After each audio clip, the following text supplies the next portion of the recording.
In this video, we'll take a look at applications of the indefinite integral. So we're going to take a look at the relationship between displacement, velocity, and acceleration.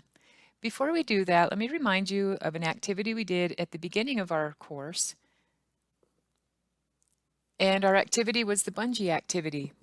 So a reminder of the problem that we looked at: if we were to go on a field trip to bungee jump from the bridge shown, 467 feet, we need information to design our bungee cord. As an object is in free fall, it gathers speed as it falls. In this activity, we looked at estimated average velocity and instantaneous velocity at different times in the free fall. So I want to remind you of a function that we looked at that modeled free fall in general. Distance from the ground for the bungee example, or height of an object, is equal to -1/2 times g sub 0, which is the pull of gravity, gravitational constant, or as we'll see, acceleration, t squared plus initial velocity, that's the velocity at time 0, times t, plus initial height. And when we took a look at this particular problem, we used g sub 0 as 32 feet per second, velocity was 0 feet per second, at the initial height of 467 feet. Substituting the values in our function, we ended up with a position function, distance equals -16 t squared plus 467. So what if you start with acceleration or start with velocity and have to work your way backward to the position function? And that's what this section talks about. So S is position or displacement. So the velocity, instantaneous velocity, is ds dt. So if velocity, so the derivative of position is velocity. Then the derivative of velocity was acceleration, or the second derivative of position. So if we're going to go, just a quick example, an object is dropped from a 100-foot platform. The distance from the ground in feet at time t seconds is modeled by the function f of t, or s of t, is equal to -16 t squared plus 100. Take the first derivative and you'll find velocity. So s prime of t is equal to the velocity function, which is equal to -32 t, and that would be in feet per second. The acceleration function is the derivative of velocity. In this case, -32, and that would be feet per second per second. This is feet per second, and distance is in feet. So our goal this time is, if we're given the velocity or we're given the acceleration, we're going to work backwards and find any of the other functions above. So a reminder: an object falling under the influence of gravity, acceleration due to gravity is a constant, -32 feet per second, or you can express it in meters. The negative in each case indicates its motion directed downward. If an object is dropped, the initial velocity is 0. If an object is thrown upward with the stated initial velocity, it would be positive. If an object is thrown downward with the stated initial velocity, it would be negative. So working backwards, s, which is position, is equal to the integral of velocity with respect to t. So that's the displacement, is the integral of velocity. Velocity is the integral of acceleration with respect to t. Velocity is the integral of acceleration. So here's our first example. If we have a hoop is started upward along an inclined plane at 16 feet per second, if the acceleration of the hoop is 5 feet per second going downward along the plane, find the velocity of the hoop after 6 seconds. So we're given acceleration and want to find velocity, so we have to work backwards with the integral. So our first step is to find the velocity function using the acceleration. So we have v of t is equal to the integral of our acceleration function, a of t, is -5. So it's a constant. So -5 dt. So the integral would equal -5t plus our constant. So then we find our constant using an initial velocity of 16 feet per second. So that means that we know time velocity of one point in particular. At time 0, the initial velocity is 16. So we substitute those values into our function and solve for c. So if velocity is 16, that equals negative 5 times t, which is time 0, plus c. So our constant is equal to 16. So our velocity function ends up being v of t is equal to negative 5t plus 16. Now we can use the velocity function to answer the question. So the question wanted to know, find the velocity of the hoop after 6 seconds. So we find v of 6 is equal to negative 5 times 6 plus 16. Negative 30 plus 16 is negative 14 feet per second. All right, so that's how you find velocity when you're given acceleration. Let's take a look at our next example where we have velocity and want to find displacement.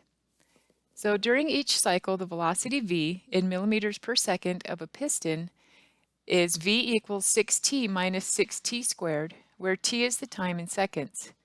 Find the displacement f of the position after 0.75 seconds if the initial displacement is 0. So let's talk about just the motion of a piston. The piston is moving up and down, up and down. Displacement means where is the position in relationship to 0. So if you have a 0, the piston moves up, down, up, down, up, down, and there's a 0 displacement if it's back to where it originally started.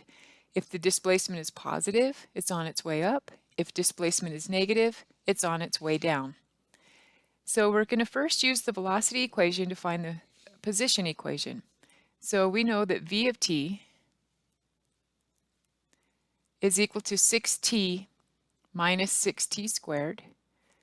The position equation, s of t, is the integral of velocity with respect to t. So we take our integral. So the position function, s of t, is going to equal 6t squared divided by 2 minus 6t to the third divided by 3 plus an arbitrary constant. So s of t is equal to 3t squared minus 2t to the third plus our arbitrary constant. Now we need to know a little bit more information. It says, let's see, during each cycle, t is time in seconds. Find the displacement of the piston after 0.75 seconds. The initial displacement is 0, so that tells us that 0, 0 is our initial position. So substituting 0 in, we get c is equal to 0. So we get s of t is 3t squared minus 2t to the third. Now we can use the position equation to answer the question. We want to find position after 7.5 or 0.75 seconds. So we evaluate the function at 0.75 by substituting 0.75. Then I'll go ahead and use a calculator. So we take 3 times 0.75 squared, then minus 2 times 0.75 to the power of 3, and we end up with 0.84375, and that is measured in millimeters, and that tells us where the piston is from the original time, from time 0.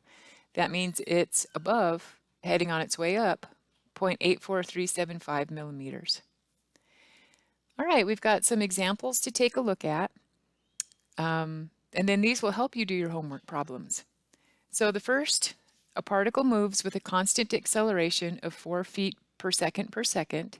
The initial velocity is 6 feet per second, and initial displacement of 2 feet. Find equations for velocity and displacement. So we start with our acceleration function, which is positive 4 feet per second. Velocity is going to equal the integral of acceleration with respect to t.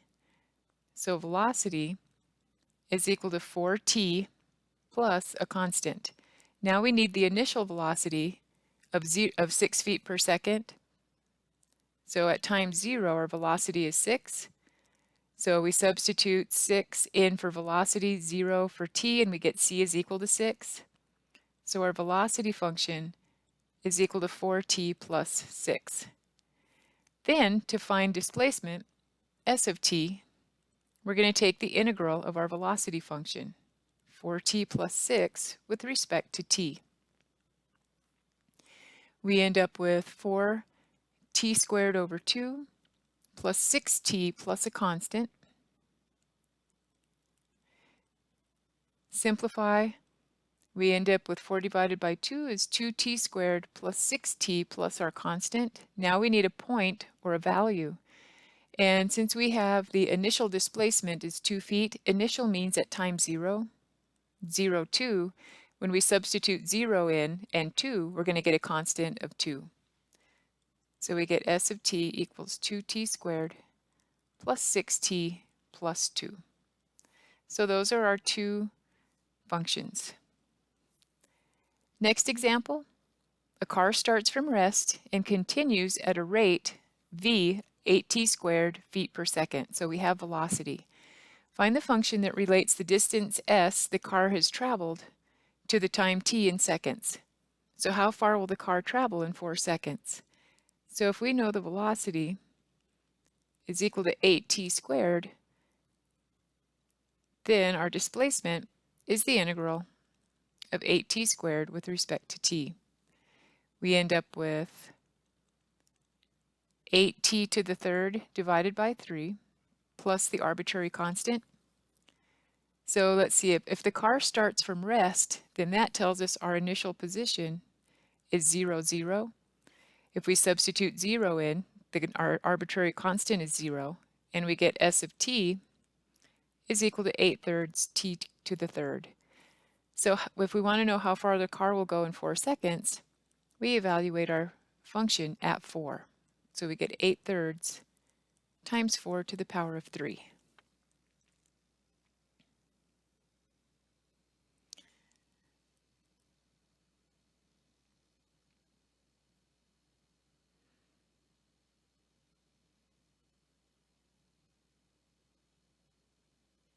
And we end up with 170.66, or about 170 and 2/3.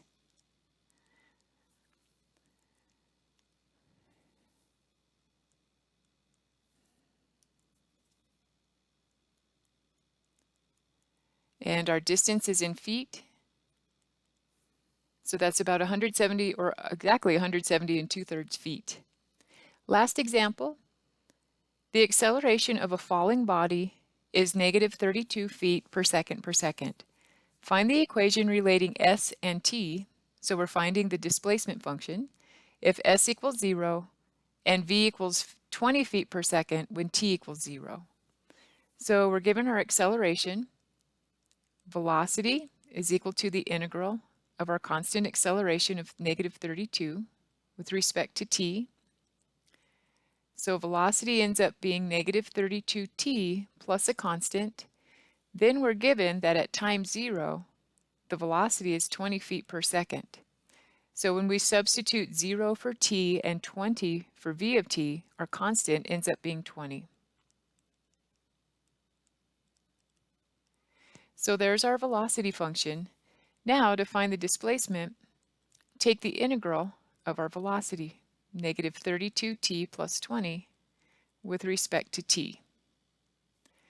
Take the integral, we get negative 32t squared divided by 2 plus 20t plus our arbitrary constant. So our position ends up being negative 16t squared plus 20t, and our position s equals 0 when t equals 0. So we're given that the initial position is 0, so that's c is 0. So this works backward from gravity unless you know the position function.